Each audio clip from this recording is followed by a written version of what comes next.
Hello friends, Namaskar, good morning. I am Mr. Birari NN. Welcome all of you on behalf of GV Khade Vidyalaya and Junior College.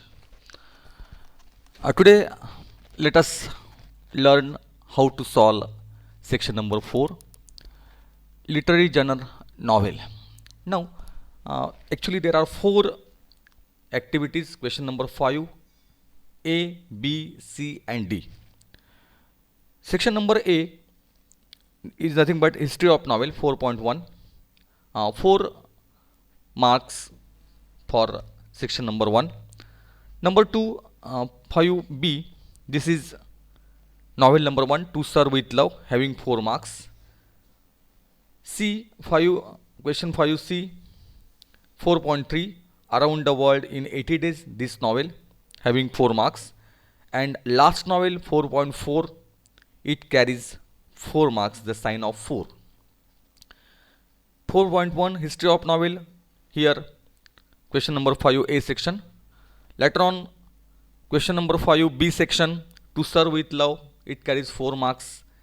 4.3, Around the World in 80 Days, it carries 4 marks. And novel number 3, The Sign of 4, it carries 4 marks. अशा पद्धतीने 4 sections आपले आहेत literary journal, ज्याला आपण साहित्यविषयक जाणीव असं म्हणतो. या साहित्यविषयक जाणीवेत त्या ठिकाणी आपल्याला 4 पार्ट जे आहेत ते प्रामुख्याने आहेत. तर ह्या मागच्या वर्षी आपण त्या ठिकाणी ड्रामा 11वीला आपण शिकलो. यावर्षी आपण नॉव्हेलचा अर्थ आहे कादंबरी. तर कादंबरीचा जो इतिहास आहे तो आहे 4.1, त्याला आपण हिस्ट्री ऑफ नॉव्हेल असं म्हटलेलं होतं. तर 4.1 4 मार्काला आहे. सेकंड आपला टॉपिक आहे 4.2, जी कादंबरी आहे टू सर्व विथ लव नावाची कादंबरी आहे. ही कादंबरी 4 मार्कांना आहे. क्वेश्चन नंबर 5C मध्ये त्या ठिकाणी सेकंड नॉव्हेल आपली आहे around the world in 80 days, he novel आहे, ती 4 मार्कांना आहे. आणि थर्ड नॉव्हेल जी आपली आहे द साइन ऑफ 4 नावाची नॉव्हेल आपली जी आहे ती 4 मार्कांना आहे. असं एकूण 16 मार्कांचं काम जे आपलं आहे ते नॉव्हेल सेक्शनमध्ये आहे, ज्याला आपण कादंबरी सेक्शन असं म्हणतो. तर काल आपण रायटिंग स्किलचे संपूर्ण टॉपिक्स मी तुम्हाला दिलेले आहेत. I hope you should study all the videos carefully, you watch the videos carefully so that you can acquire how to solve the question paper or activity sheet. So far it is nothing only for you, and I hope you should always prepare yourself to do all these things. So let us start with section number 4, which is nothing but section of literary genre. So let us move to our topic and start with section number 4, literary genre. Question number 5A section, complete the activities given below as per the instructions. तर मित्रांनो, हा पहिला part जो आपला आहे तो प्रामुख्याने history of novel ज्याला आपण म्हणतो यावर आहे. तर आपल्याला 4 मार्कांसाठी पहिला टॉपिक आहे question number 5A section, pick out the odd element from each line. तर प्रत्येक एलिमेंट, प्रत्येक वाक्यामध्ये एक एलिमेंट असा आहे, एलिमेंटचा अर्थ तो एक घटक, की जो ऑड आहे, ऑडचा अर्थ तो विषम आहे, त्या ग्रुपशी सुसंगत नाही, त्याला म्हणता ऑड एलिमेंट. आपण म्हणतो ऑड मॅन आउट, म्हणजे जो ह्या गटात बसत नाही आहे तो आपल्याला बाजूला करायचा आहे. तर आपल्याकडे एक 4 गट दिलेले आहेत, त्यातला कोणता घटक असा आहे की तो ऑड आहे. म्हणजे ऑडचा अर्थ तो ऑड आणि इव्हन असे 2 प्रकार असतात. ऑडचा अर्थ तो विषम आणि इव्हनचा अर्थ तो सम. सम म्हणजे काय, तर ज्या एकमेकांशी जुळतात त्या सम, जे जुळत नाही ते विषम. तर आपण बघूया ऑड मॅन आउट करायचं आहे. Joseph Conrad, Graham Greene, Daniel Defoe आणि अँथनी बर्गिस असे 4 नावं या ठिकाणी आलेली आहेत. तर ह्या 4 नावांपैकी कोणतं नाव असं आहे की जे त्या ठिकाणी वेगळं नाव आहे. तर या ठिकाणी आपण जर बघितलं मित्रांनो, Joseph Conrad, Graham Greene, Daniel Defoe आणि Anthony Burgess, all these are the novels, all these are the names of novelist. हे सगळे कादंबरीकरांची नावं आहेत.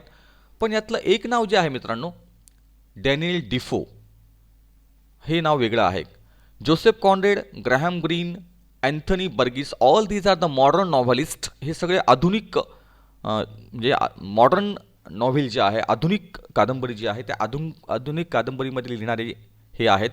जोसेफ कॉन्रेड, ग्रॅहम ग्रीन आणि अँथनी बर्गिस हे आधुनिक कादंबरीत लिहिणारे आहे. आणि he is the old man, that means he written in 18th century. तर 18व्या शतकात त्यांनी प्रामुख्याने कादंबरी प्रकार हा त्यात लिहिलेला आहे. म्हणून हा माणूस जो आहे तो ह्या तिघांपेक्षा वेगळा आहे. तर डॅनियल डिफो जो आहे, this element you should move it out. तर यांना आपल्याला बाजूला करायचं. तर आपलं उत्तर काय आहे, तर याच्यातले हे तिघं सारखेच आहेत. Joseph Conrad, Graham Greene, Anthony Burgess हे जे आहेत हे तिघंही मॉडर्न नॉव्हेलिस्ट आहे. डॅनियल डिफो मात्र जो आहे तो जुना नाटककार आहे, नाटककार नाही, कादंबरीकार आहे. डॅनियल डिफो जे आहे त्यांना आपल्याला बाजूला करायचं. This is odd man out, odd element. B, mystery style conflict character. Mystery style conflict character हे 4 घटक आपल्याकडे दिलेले आहेत. Now which is the odd man. तर याच्यामध्ये style conflict character, style conflict character, all these are nothing but the parts of the novel. तर नॉव्हेलचे हे भाग आहेत. जसं आपण बघितलं की नॉव्हेलचे कोणते कोणते भाग पडतात, which are the parts of novel. तर त्याच्यात आपण थीम बघितलं होतं. सगळ्यात महत्त्वाचा आशय जो आहे तो महत्त्वाचा आहे. प्लॉट, कादंबरीचं कथानक महत्त्वाचं आहे. कादंबरीची स्टाईल, कादंबरीची शैली महत्त्वाची आहे. कादंबरीचा कन्फ्लिक्ट महत्त्वाचा आहे. कन्फ्लिक्टचा अर्थ तो संघर्ष महत्त्वाचा आहे. कॅरेक्टर महत्त्वाचे आहेत. कादंबरीमध्ये कोणते पात्र आहेत हे सगळे घटक आहेत आपल्या कादंबरीचे. फक्त मिस्ट्री जी आहे, मिस्ट्री म्हणजे गूढ, हे मात्र कादंबरीचा घटक नाही आहे. तर हा मिस्ट्री जो पार्ट आहे तो ऑड मॅन आउट आहे. Style, conflict, character, all these are the parts of the novel. Only the mystery is not the part of the novel. तर हा मिस्ट्री हा जो आहे हा त्यातला वेगळा आहे. मग मिस्ट्री आपण त्या ठिकाणी ऑड एलिमेंट आहे त्याला बाजूला करूया. C, the turn of screw Afraben, Rajmohan's wife, Jane Eyre. The turn of screw Afraben, Rajmohan's wife, Jane air हे जे आहेत हे आपल्याला त्या ठिकाणी दिलेले आहेत. The turn of screw, Afraben, Rajmohan's wife, Jane Eyre. तर यातलं कोणता ऑड मॅन एलिमेंट आहे, तर राजमोहन्स वाईफ ही इंडियन कादंबरी आहे. बाकीच्या सगळ्या ज्या आपल्या आहेत त्या परदेशी कादंबऱ्या आहेत. The turn of screw, Aphra, Behn air Eyre काही नावं आहेत त्या ठिकाणी. तर राजमोहन्स वाईफ हा ऑड मॅन आउट आहे. Rajmohan's wife. Drama, novel, psychology, poetry. Drama, novel, psychology, poetry यातलं सायकोलॉजी जे आहे हा विषय आहे. सायकोलॉजी, ड्रामा, नॉव्हेल, पोएट्री हा साहित्याचा एक भाग आहे. नाटक, कादंबरी, कविता हे साहित्याचे भाग आहेत. सायकोलॉजी हा एक विषय आहे, म्हणजे हा ऑड मॅन आउट आहे. सायकोलॉजी हा ऑड मॅन आउट आहे. म्हणजे आपण पहिल्या याच्यामध्ये डॅनियल डिफोला आउट केलं, हा आपण लिहिला. नंतर आपण लिहिलं मिस्ट्री, नंतर लिहिला राजमोहन्स वाईफ आणि नंतर लिहिलं आपण सायकोलॉजी. हे 4 एलिमेंट आपल्याला अलग करायचे आहेत 2 मार्कांसाठी. Choose the correct alternatives and rewrite the sentences. आता आपल्याला हे वाक्य पूर्ण करायचे आहेत आणि जे खाली पर्याय आहेत ते पर्याय निवडायचे आहेत. The novel as a literary journal has a history of about dash years. तर जी कादंबरी आहे या कादंबरीला एक साहित्य म्हणून त्या ठिकाणी किती वर्षांचा इतिहास लाभलेला आहे.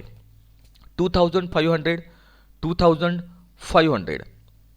2500, 2500 वर्ष. किती वर्षांचा इतिहास आहे, तर this alternative is correct alternative. 2000. The novel as a literary journal has a history of about 2000 years. तर 2000 वर्षांचा इतिहास त्या ठिकाणी आहे. B, the new literature written in the 18th century was characterise by. तर जे नवीन लिटरेचर त्या ठिकाणी 18व्या शतकातलं त्या ठिकाणी आलेलं होतं त्यावेळेला, वॉज कॅरेक्टराइज बाय. तर त्याची जी प्रमुख वैशिष्ट्यपूर्णता आहे ती काय आहे. मिस्ट्री म्हणजे गूढ, फॅन्टसी म्हणजे एक प्रकारचं विशिष्ट प्रकारचा कल्पनारम्य असा भाग, त्याला फॅन्टसी असं म्हणतात. आणि नंतर आहे स्पिरिट ऑफ रिॲलिझम, ज्यात एक वास्तववादी स्पर्श आहे, वास्तववादी चैतन्य आहे. तर त्या ठिकाणी पर्याय आहे आपला spirit of realism. The new literature written in 18th century was characterise by spirit of realism. C आहे in the novel the surface meaning is different from the symbolic meaning. In dash dash novel the surface meaning is different from the symbolic meaning. तर कोणत्या कादंबरी प्रकारामध्ये surface meaning म्हणजे वरवर बघितलेला अर्थ हा वेगळा असतो आणि त्याच्यातला प्रतिकात्मक अर्थ जो आहे सिम्बॉलिक मिनिंग ही वेगळी असते. कोणत्या प्रकारची नॉव्हेल आहे, ॲलिगोरिकल, डिस्टोपियन, गोथिक. तर ती नॉव्हेल आहे allegorical. In allegorical novel the surface meaning is different from the symbolic meaning. म्हणजे उत्तर आपलं आहे ॲलिगोरिकल, हे इथे पूर्ण करायचं आहे. Dash has coin the phrase stream of consciousness. तर कोणी ह्या ठिकाणी स्ट्रीम ऑफ कॉन्शियसची जी थीम आहे ती कोणी त्या ठिकाणी तयार केलेली आहे. Dash has coin the phrase stream of consciousness. तर कोणी ती ही जी टर्म आहे, ही जी संज्ञा आहे, ही कोणी तयार केली? Jane Austen, Virginia Woolf, William James. तर कोणी तयार केली? ती विल्यम जेम्सने तयार केली आहे. William James has coin the phrase stream of consciousness. म्हणजे या ठिकाणी मित्रांनो पहिलं उत्तर आहे आपलं 2000, हे आपण उत्तर घेतलं. बी मध्ये आपण उत्तर घेतलं स्पिरिट ऑफ रिअलिझम, सी मध्ये आपण घेतलं ॲलेगोरिकल आणि डी मध्ये आपण घेतलं विल्यम जेम्स. हे चारही उत्तर या ठिकाणी लिहायचे. 2 मार्कांचं आपलं इथे काम पूर्ण होणार आहे. तर या पद्धतीने आपलं पहिलं काम जे आहे ते आपण संपवलेलं आहे. क्वेश्चन नंबर 5A सेक्शन जे आहे ते आपण पूर्ण केलेलं आहे. इथे आपण थांबूया.